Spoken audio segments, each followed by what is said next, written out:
여러분들 오늘 설교 말씀의 제목은 새 마음을 만드는 도구입니다.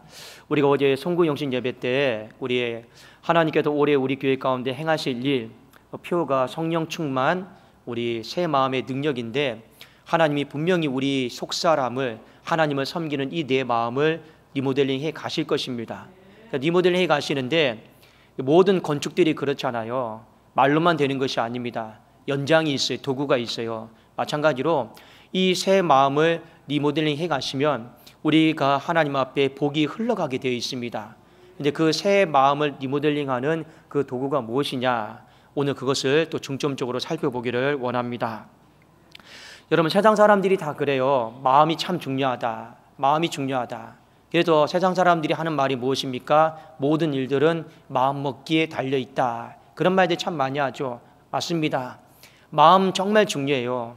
그러나 성경에 보면 이 마음이다라고 하는 것, 세상 사람들이 중요하게 여기는 것보다 훨씬 더 중요하게 이 마음의 중요성에 대해서 이야기를 하고 있습니다. 잠언 4장 23절 말씀에 보면 무릇 지킬 만한 것보다 더욱 힘써 네 마음을 지키라. 왜요? 여러분 보십시다. 우리가 정말 지키기를 원하는 건 생명이고 돈이고 물질이고 자녀잖아요. 우리는 그거 지키려고 아등바등하고 있습니다. 그런데 성경은 그것보다 더 중요하게 우리가 지켜나가야 될 것이 있다. 그것이 바로 마음이다. 그래도 무릇 지킬 만한 것보다 더욱 힘써서 네 마음을 지키라고 했는데, 왜 그러냐면 생명의 근원이 이에서 난다 했습니다.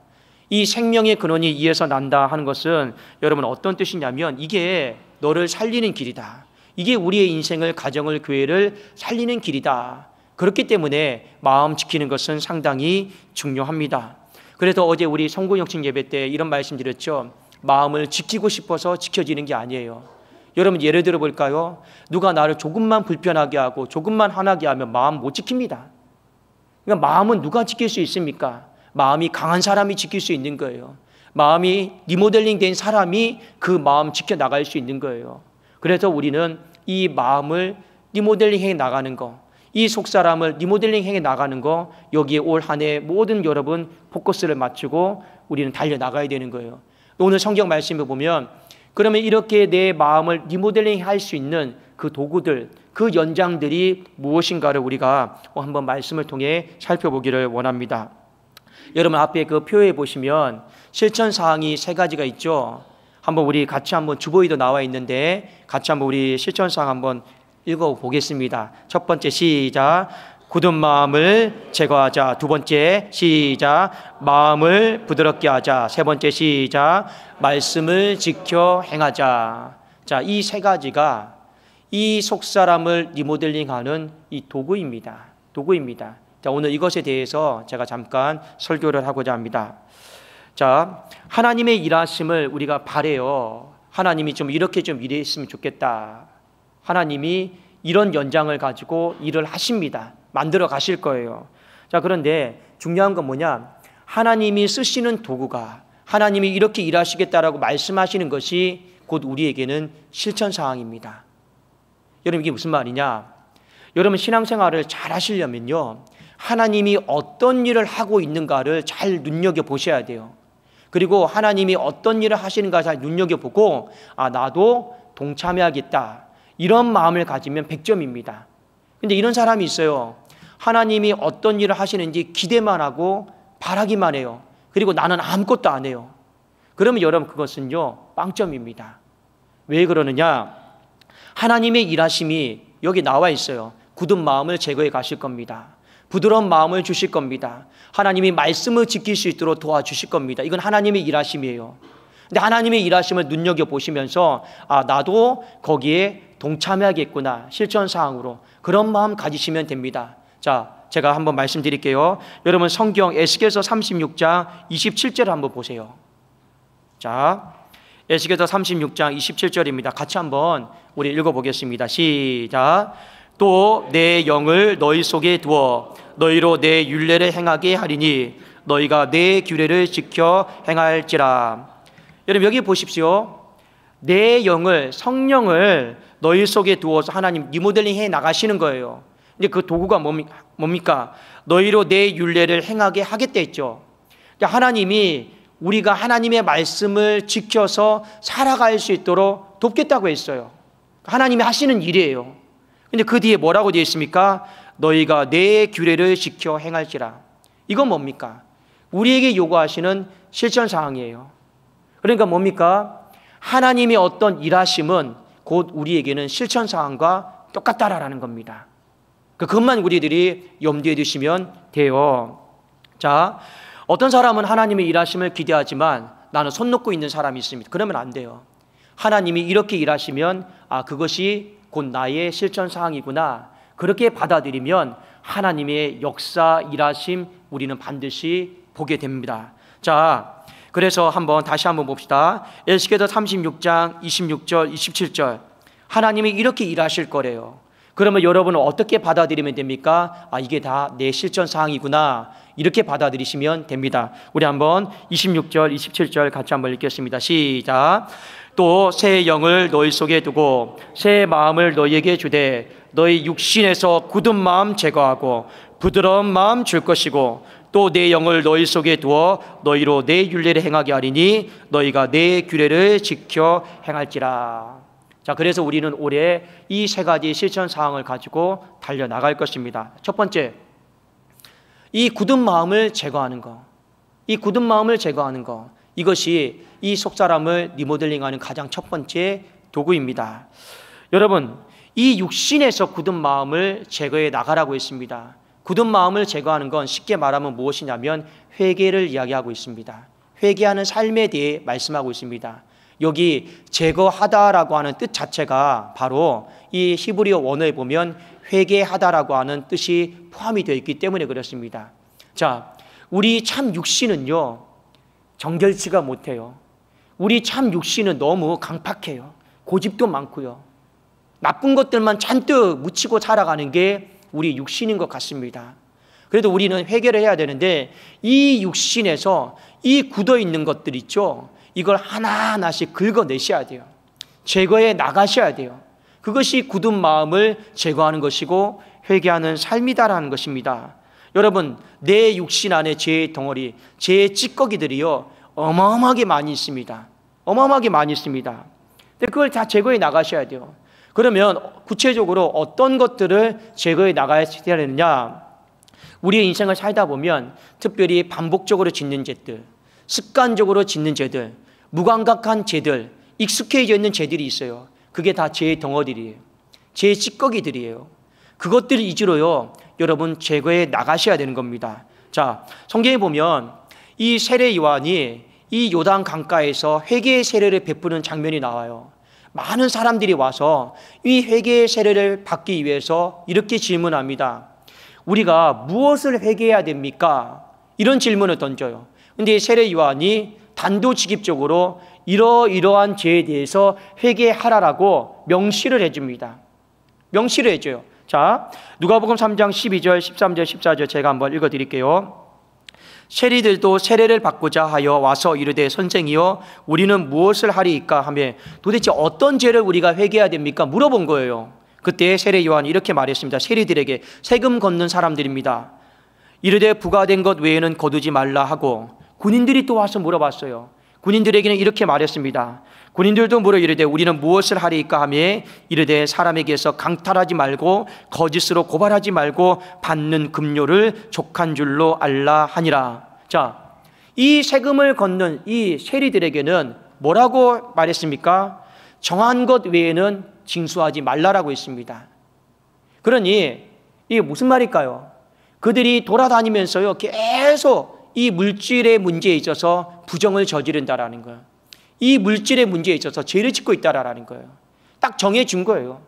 여러분, 사람이 짓는 죄들이 얼마나 많이 있습니까? 생각으로도 죄를 짓고, 감정으로도 죄를 짓고, 폭력으로도 죄를 짓고, 이 짓는 죄는 어마어마하게 많아요. 때로는 그래서 우리가 무엇을 회개해야 될지 모를 때도 있습니다. 그런데 세례 요한은 딱 지적을 해요. 세리들에게는 물질에 대해서, 군인들에게는 무엇에 대해 지적합니까? 군인들은 무기가 있고 힘이 있잖아요. 그 힘 가지고 강탈해요. 빼앗아요. 그 힘 가지고 눌러버려요. 그래서 군인들에게 이야기합니다. 그 힘을 올바로 사용해라. 그 힘을 올바로 사용하지 못한 것에 대해서 회개해라. 이렇게 이야기를 하고 있습니다. 자, 무엇이냐? 세례 요한이 바라보니 한 사람의 인생 가운데 굳어버린 죄악들이 있다라는 거예요. 익숙해져 버린 죄악들이 있다라는 거예요. 반복적이고 습관적인 죄악들이 있더라라는 거예요. 우리가 엘리 제사장 살펴봤잖아요. 엘리 제사장의 가장 큰 죄는 무엇입니까? 무감각이에요. 이 무감각이 굳어져 버려가지고 이 별 감각이 없어요. 말씀을 들어도 감각이 없고 심판의 메시지를 들어도 감각이 없는 거예요. 모든 사람들에게는요, 다 여러분 반복적이고 습관적이고 익숙한 그 죄악들이 있습니다. 육신에 있단 말입니다. 그러니까 우리는 이 성령 안에서 내 속사람을 리모델링 해 나가려면 가장 첫 번째 굳은 마음을 제거해야 되는 거예요. 굳은 마음이 무엇입니까? 바로 회개의 삶입니다. 여러분 안에 반복적이고 습관적이고 익숙해져 버린 그 죄악들을요 긁어내 가셔야 되는 거예요. 그거 긁어내지 않으면 여러분의 마음이 리모델링 되지 않습니다. 여러분 실제로 리모델링이 그거잖아요. 기존의 골조는 그대로 두고 새로 바꾸는 거잖아요. 그러면 가장 먼저 하는 게 뭔지 아십니까? 바닥 긁어내는 거예요. 벽 다 긁어내는 거예요. 그러면서 다 여러분 카펫대를 깔든지 타일을 깔든지 페인트를 다시 칠하든지, 그게 리모델링의 가장 첫 번째 아닙니까? 다 긁어내는 거예요. 여러분 올 한 해 이 회개하는 삶을 통해서 이 육신에서 이 덩어리들, 익숙해져 있는 것들 제거해 나가고 긁어낼 수 있기를 주님의 이름으로 축원합니다. 두 번째, 자, 부드러운 마음을 가지라 했습니다. 여러분 헷갈리면 안 돼요. 굳은 마음과 굳은 마음 제거하는 것과 부드러운 마음을 갖는 것은 전혀 다른 겁니다. 이 부드러운 마음이다라고 하는 건 뭐냐? 순종하는 마음입니다. 순종하는 마음이에요.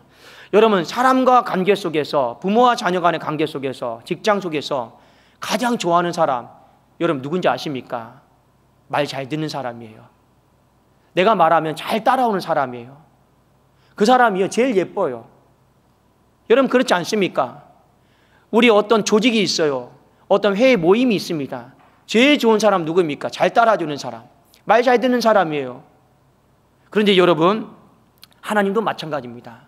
누가 제일 예쁠까요? 당연히 하나님의 말씀 잘 따라주는 사람. 하나님의 말씀 잘 따라주는 사람을 우린 두 글자로 뭐라고 합니까? 순종이라고 합니다. 그리고 이 속사람을 리모델링하는 두 번째 도구가 바로 순종하는 마음인 것이죠. 그래서 사무엘상 15장 22절 23절에 보면 사무엘이 이르되 여호와께서 번제와 다른 제사를 그의 목소리를 청종하는 것을 좋아하심같이 좋아하시겠나이까? 순종이 제사보다 낫고 듣는 것이 순양의 기름보다 나으니. 자, 여기 말씀에 보면 순종이 제일 낫다, 듣는 것이, 잘 따라주는 것이 제일 낫다 하나님이 말씀하시죠. 근데 그 다음에 비교하고 있어요. 잘 따라주는 거, 이게 순종인데 이것의 반대말이 바로 부드럽지 못한 마음이다라는 거예요. 자, 한번 제가 읽어드릴게요. 23절입니다. 이는 거역하는 것은 점치는 죄와 같고 완고한 것은 사신 우상에게 절하는 죄와 같음이라. 왕이 여호와의 말씀을 버렸다. 잘 안 따라줬다라는 거예요. 왜요? 그러면서 여호와께서도 왕을 버려 왕이 되지 못하게 하셨나이다 하니. 사울이 하나님의 말씀을 잘 안 따라줬어요. 왜요? 그의 마음에 뭐가 있습니까? 완고함, 고집, 강팍한 마음, 부드럽지 못한 마음이 있으니까 하나님의 말씀을 잘 안 따라준 거예요. 근데 사무엘은 어떤 마음이 있습니까? 주여 말씀하옵소서, 주의 종이 듣겠나이다. 내가 잘 따라드릴게요. 이 어떤 마음입니까? 부드러운 마음이에요. 이 부드러운 마음을 성경은 순종의 마음이다라고 이야기를 하고 있습니다. 여러분 잠깐 말씀을 드리면 거역하는 마음은 항상 반역하는 마음이에요. 같이 합시다 하면요 무조건 안 하겠다라고 대항하는 마음이 거역하는 마음입니다. 완고한 마음은 어떤 마음인지 아십니까? 하나님이 내게 뭐 어떤 걸 말씀하셨어요. 근데 여러분 이런 사람이 있죠. 누가 나에게 부탁을 했어요. 근데 점잖게 그 말을 밀어버리는 사람이 있어요. 그걸 완고하다라고 합니다. 거역은 대놓고 반대하는 거고, 완고는 여러분 어차피 안 할 건데 대놓고 안 한다, 그게 아니고 그냥 부드럽게 밀어내는 거예요. 우리 그런 사람들 많죠. 그게 바로 완고한 마음입니다. 이런 마음이든 저런 마음이든 그건 사울 왕이 가졌던 마음인데 부드럽지 못한 마음이에요. 순종하지 못하는 마음이에요. 그런 마음은 절대로 속사람이 리모델링 될 수가 없습니다. 여러분, 세 번째. 자, 세 번째 뭡니까? 말씀을 지켜 행하자라고 했습니다. 자, 여러분, 말씀을 지켜 행한다. 이거요, 어떤 의미일까? 여러분 머릿속에 딱 기억하세요. 이거는 헌신의 마음입니다. 헌신의 마음입니다. 왜 그러냐? 하나님은 우리가 회개하고 순종하는 것으로 족하다 하지 않았습니다. 결국에 우리가 마지막으로 하나님 앞에 드려야 될 삶은, 도구는 무엇입니까? 바로 헌신입니다. 왜 그러느냐? 말씀을 여러분 지켜 행하는 건 성경 지식을 많이 알고 있다고 해도 되는 게 아니에요. 말씀을 지켜 행하는 건 머리로 되는 게 아닙니다. 말씀을 지켜 행하는 건 내가 열정이 있어서, 뜨거움이 있어서 되는 것도 아니더라고요. 결국에 이 말씀을 지켜 행하는 건요, 여러분 하나님 앞에 내 의지를 굴복시키는 거, 복종시키는 거 아니면요, 말씀을 지켜 행하기가 상당히 어렵습니다. 왜 그런지 아십니까? 내가 좋아하는 거 어느 정도는 내가 내 힘과 능력으로 지켜나갈 수 있습니다. 여러분, 성경이 1189장인데 거기에는 내가 원치 않는 것도 상당히 많아요. 내가 하고 싶지 않은 것도 상당히 많아요. 그 머리로 되겠습니까? 안 되는 거예요. 내 열정으로, 뜨거움으로 될까요? 안 됩니다. 결국에 하나님의 말씀을 지켜 행할 수 있는 건 내가 하나님 앞에 내 고집과 생각과 모든 감정과 의지를요, 굴복시키는 거예요. 내려놓는 거예요. 그걸 뭐라고 합니까? 헌신이다라고 합니다. 이 헌신자의 마음이 없으면 말씀을 지켜 행하는 건 상당히 어려운 거죠. 여러분, 이 십자가는 우리가 보통 다양하게 해석을 하는데 십자가는 헌신입니다. 헌신이에요. 예수님께서 머리로 지신 것도 아니에요. 뜨거운 열정으로 진 것도 아니에요. 이미 십자가 지시기 전에 이건 머리로도 안 되고 이 감정으로도 열정으로도 안 된다라는 걸 주님이 기도하셨잖아요. 나의 원대로 마시옵고 아버지의 뜻대로 하옵소서 기도는 했는데 그 전에 주님께서 뭐라고 기도하셨습니까? 주여, 할 수만 있거든 이 잔을 내게 좀 옮겨달라고 한 거예요. 이건 머리로 되는 문제가 아니에요. 주님은 이미 이 땅에 오실 때 십자가 져야 된다는 걸 아셨어요. 근데 막상 십자가를 지려고 하니까 머리로 안 되잖아요. 주님이 이 땅에 오셔서 얼마나 많은 영혼들 사랑하셨습니까? 그 사랑하는 마음 때문에 십자가 지려고 했는데도 안 돼요. 근데 마지막에 뭡니까? 나를 다 내려놓는 거예요. 나를 굴복시키는 거예요. 하나님 말씀 앞에서. 그게 바로 헌신입니다. 그게 바로 십자가예요. 그래서 사도 바울은요, 예수 그리스도의 십자가는 이 순종이다라고 하는 측면보다 복종이다라고 하는 측면이 강하다라고 해서 이 빌립보 교인들에게 이렇게 고백을 했습니다.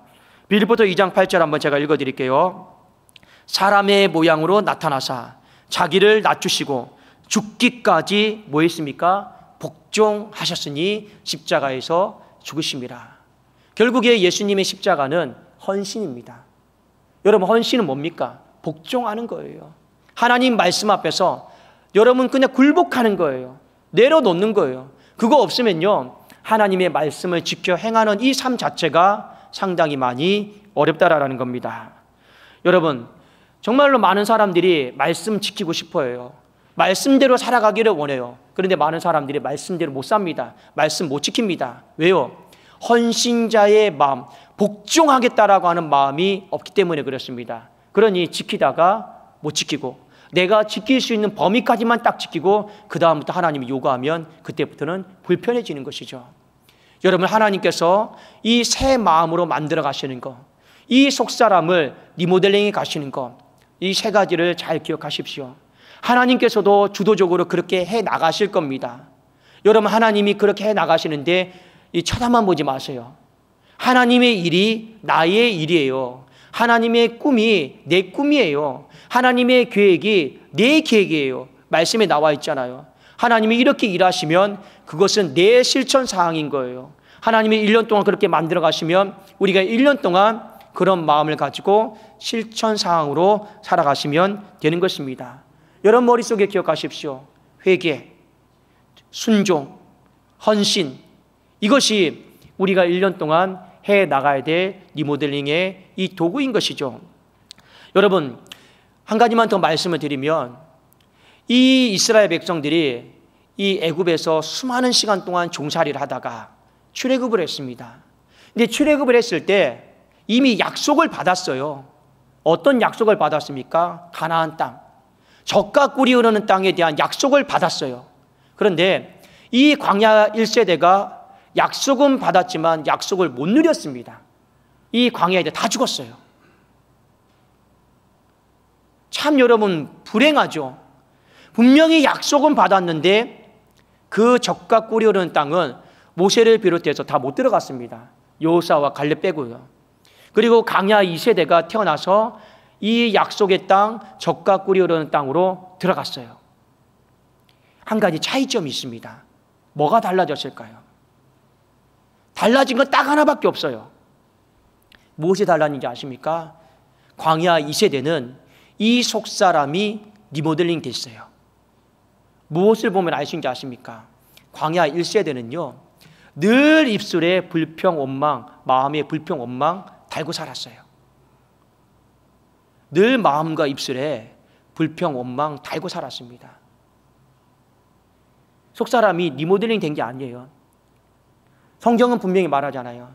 마음에 있는 것이 입으로 다 나온다고 하잖아요. 그러니까 마음이 리모델링이 안 된 거예요. 속사람이 리모델링이 안 됐으니까 40년 동안 불평, 원망만 하는 거예요. 근데 광야 2세대는 좀 달랐어요. 속사람이 리모델링 됐습니다. 더 이상 불평, 원망하지 않아요.